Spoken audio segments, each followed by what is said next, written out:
ہم میں سے کسی نہ کسی نے ہاتھی کو اپنی زندگی میں کبھی نہ کبھی ضرور دیکھا ہوگا۔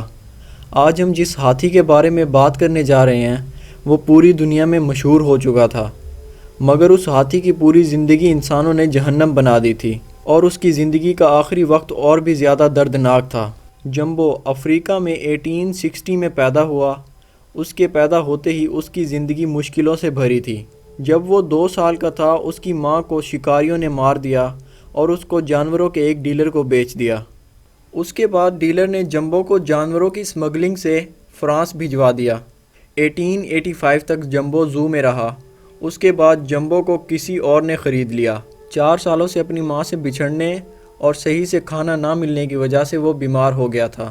اس شخص نے اسے لندن کے ایک چڑیا گھر میں بھجوا دیا۔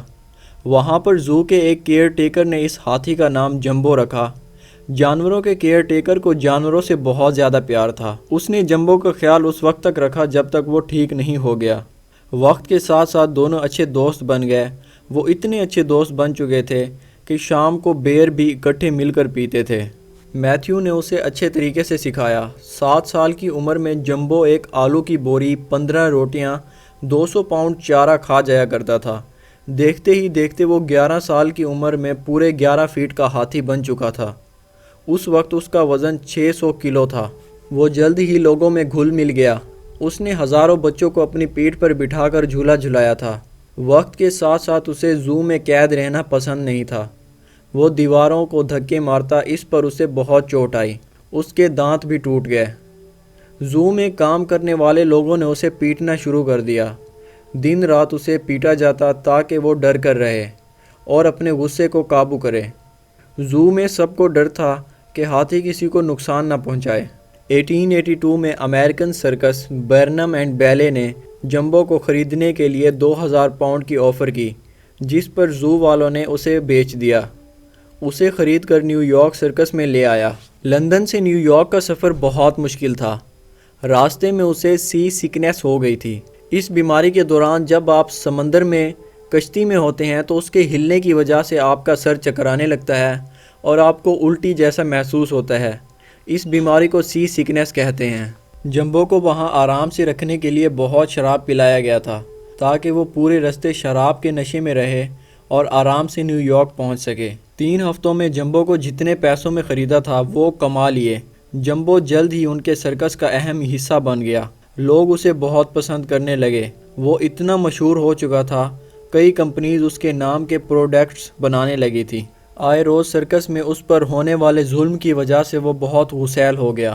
اسے سرکس میں رکھنا بہت مشکل ہو گیا تھا۔ اس کا مالک اسے شراب پلاتا اور پھر اسے مارا کرتا تھا۔ اس شخص نے اس ہاتھی کی زندگی جہنم بنا دی تھی۔ ایک دن 1885 میں جمبو ایک ریل گاڑی کے نیچے آ کر مر گیا۔ جلد ہی یہ کہانی میڈیا میں پھیل گئی۔ جمبو کے مالک نے جمبو پر ایک جھوٹ موٹ کی کہانی بنائی اور میڈیا کو بتا دی۔ جمبو ایک ہیرو تھا اور ایک ہاتھی کے بچے کو بچاتے ہوئے گاڑی کے سامنے آ کر مر گیا۔ اس کے مالک کے مطابق جمبو کی موت کے بعد وہ بہت رویا تھا۔ لوگوں کے مطابق جمبو کو بہت زیادہ پیٹا جاتا تھا جس کی وجہ سے وہ بیمار ہو گیا۔ اس کے مالک نے اسے جان چھڑانے کے لیے ریل گاڑی کے نیچے آنے دیا۔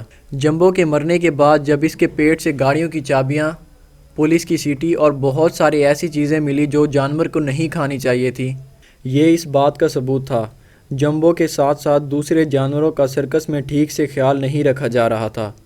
برنرڈ جمبو کی موت کے بعد 1 سال تک اس کی ہڈیوں کو اپنے سرکس میں شو کرواتا رہا۔